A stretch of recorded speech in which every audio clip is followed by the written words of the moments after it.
हे sweet पक्ष्यांचं island आहे. त्यावेळी कसं झालं होतं, निवती गावात फॉरेनर लोक आली होती. 40-45 वर्षापूर्वीची गोष्ट आहे ही. निवती गावात फॉरेनर लोक आली. त्या लोकांनी काय सांगितलं की आम्हाला जरा पाहणी करायची आहे जाऊन. मग ती पाहणी वगैरे केली इथे येऊन. तर स्वीट पक्षी भरपूर प्रमाणात होते इथे. मग ते 8 दिवसांनी परत त्या निवती गावात गेले आणि त्यांना बोलले की आम्हाला बांबूच्या काट्या वगैरे द्या. आणि ते सोबत आले मच्छीमार बांधव निवती गावातले. मग बांबूच्या काट्याने ते बांधून वगैरे काढलं पूर्ण. आणि बांबूच्या काट्यावरती ते स्वीट पक्षी झोपायचे. ते झोपले की त्यांची लाळ गळायची त्या बांबूच्या काठीवर. मग ते गोळा करायचे एकत्र 8-8 दिवसाने ते फॉरेनर लोक.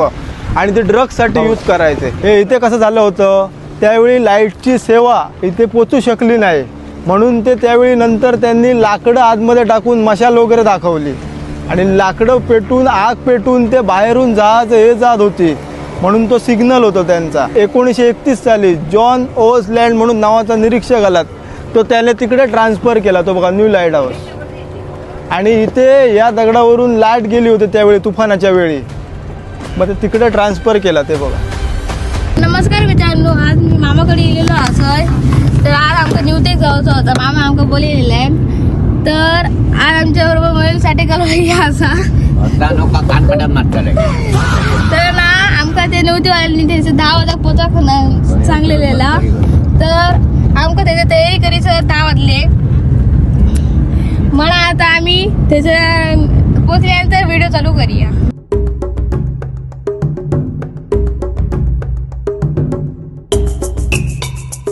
नमस्कार मित्रांनो, आता आम्ही बोटमध्ये बसतलो. तर जीव थंड करण्यासाठी आता आम्ही लिंबू पाणी पिऊन बसलेलो असू. काका आता लिंबू आणि सोडो टमाटर फोडतात.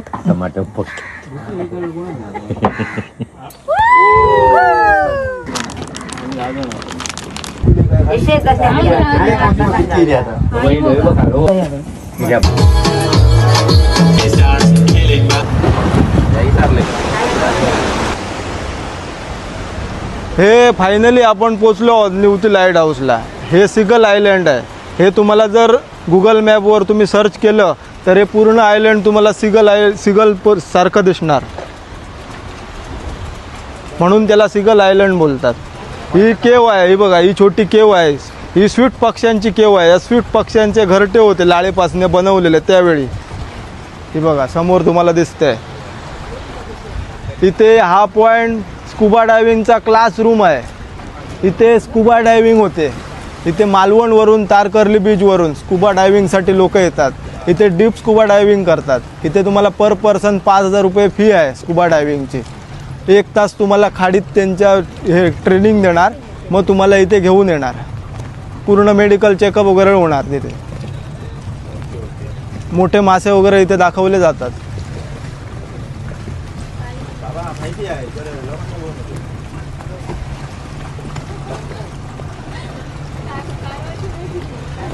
या सर्व बोटी निवती गावावरून येतात, तारकर्ली बीचवरून येतात, देवबागवरून येतात, मालवणवरून येतात.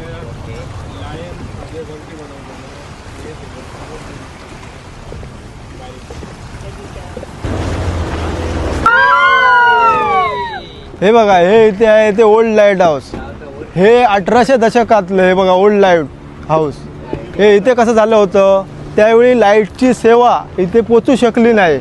म्हणून ते त्यावेळी नंतर त्यांनी लाकडं आतमध्ये टाकून मशाल वगैरे दाखवली. आणि लाकडं पेटून आग पेटून ते बाहेरून जहाज हे जात होती. म्हणून तो सिग्नल होता त्यांचा. मग ते 1931 साली जॉन ओसलँड म्हणून नावाचा निरीक्षक आला. तो त्याने तिकडे ट्रान्सफर केला. तो बघा न्यू लाईट हाऊस. आणि इथे या दगडावरून लाईट गेली होती त्यावेळी तुफानाच्या वेळी. मग ते तिकडे ट्रान्सफर केला. ते बघा न्यू लाईट हाऊस. हां, पहिलं इथे होतं. मग तिकडे या लाईट हाऊसला बर्न आयलंड असं बोलतात. हे बर्न आयलंड का बोलतात, त्यावेळी ते लाकडं टाकून ते पेटून दाखवायचे म्हणून ते नाव पडलेलं त्यावेळी बर्न आयलंड असं याला.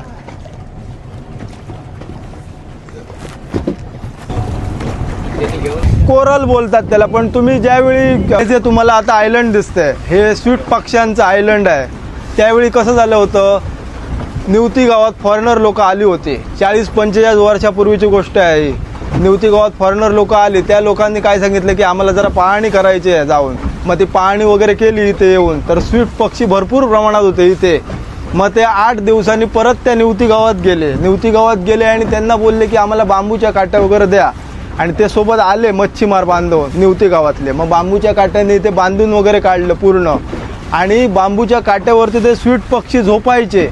ते झोपले की त्यांची लाळ गळायची त्या बांबूच्या काठीवर. मग ते गोळा करायचे एकत्र 8-8 दिवसाने ते फॉरेनर लोक आणि ते ड्रग्ससाठी यूज करायचे. ते मच्छीमार बांधवांच्या लक्षात आलं नाही. मग 2 वर्ष असं त्यांचं कंटिन्यू चालत होतं. मग मच्छीमार बांधवांच्या लक्षात आलं की काहीतरी इथे प्रॉब्लेम आहे. मग ते कस्टम ऑफिसला इन्क्वायरी केली आणि मग ते फॉरेनर लोकांना पकडून घेऊन गेले. कंप्लेंट झाली.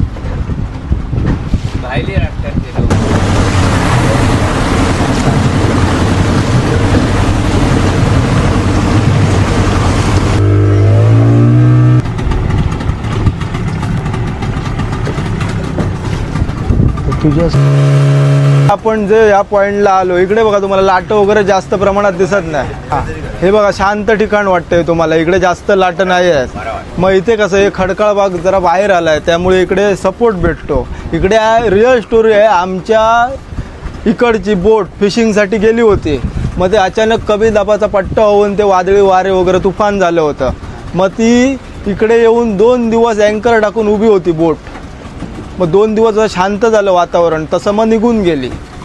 आणि इकडे 2 कामगार लोक आहेत वरती गव्हर्नमेंटची. 6-6 महिन्याने त्यांची शिफ्ट चेंज होते. हे त्यांचे पायऱ्या आहेत बनवलेले. इकडे या पायऱ्यांजवळ 15-15 दिवसाने निवती गावावरून छोटी बोट येते. त्यांचं राशन पाणी वगैरे इथून घेऊन वरती जातात. आणि ते पण अमावस्या पौर्णिमा ज्यावेळी असते त्यावेळी पाण्याची उंची जरा जास्त राहते लेवल. मग ती बोट लावायला त्यांना बरं पडतं. हां. आणि तिकडे ती बघा क्रेन होती त्यावेळेची. ती बघा वरती सामान वगैरे उचलून घ्यायची. वरती क्रेन आहे.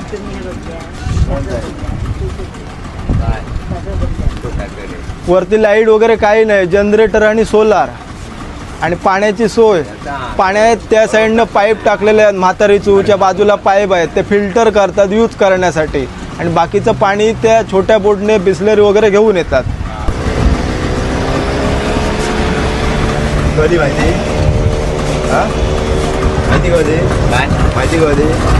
त्याची आता सांगले हो त्याच्याकडे बोटी जातात. ते बोटी जातात त्या आता माहिती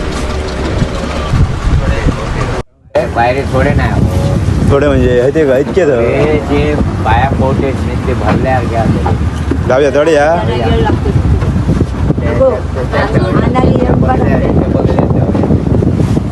ते जातं वरती त्याला काढ फोटो. काय ते वरती जाऊ का हा जो स्पॉट आहे हा म्हातारीच्या गुफा म्हणून ओळखलं जातं. हा स्पॉट मग हे का नाव ठेवलं आहे हे सर्वजण विचारात पडतात की सर्वीकडे म्हातारीची चूळ म्हातारीची गुफा असं का नाव दिलं आहे.